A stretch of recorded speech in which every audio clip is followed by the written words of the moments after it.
A Where Were You Moment. Pardon, j'ai essayé. Comme disent les médias américains, c'est un moment. Où étiez-vous ce jour-là? Bonsoir Xavier Yvon. Bonsoir. Vous êtes notre correspondant aux États-Unis. L'Amérique, les États-Unis sont à l'arrêt devant la télévision. Toutes les chaînes sont en édition spéciale pour diffuser une audition exceptionnelle devant le Sénat, celle de Christine Blasey Ford.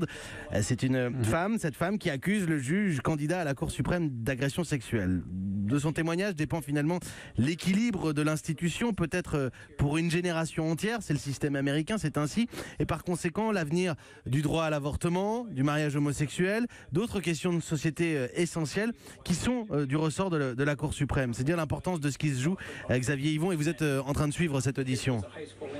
Oui, audition qui est toujours en cours. On a découvert le visage de cette femme, professeure d'université, lunettes, cheveux blonds sur les épaules. Christine Blasey Ford a commencé par dire qu'elle était terrifiée d'être là. Et ça s'est entendu dans le tremblement de sa voix. Mais je pense, a-t-elle dit, que c'est mon devoir civique de témoigner. Et elle a détaillé, au bord des larmes, cette soirée de l'été 1982. Une fête dans une maison près de Washington.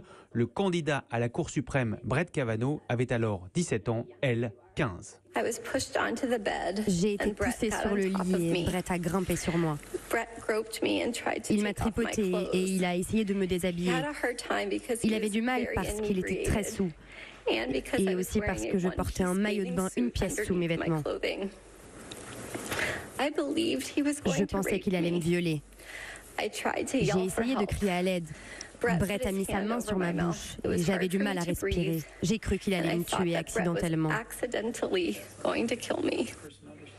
Elle a fini par réussir à s'échapper. Christine Blasey Ford a ensuite raconté comment cette agression a changé sa vie, sa claustrophobie, ses relations compliquées avec les hommes. Son témoignage glaçant, très émouvant, semble crédible. Même un influent journaliste de Fox News le reconnaît. Ça va être très dur pour le juge Kavanaugh d'inverser la tendance tout à l'heure quand viendra son tour.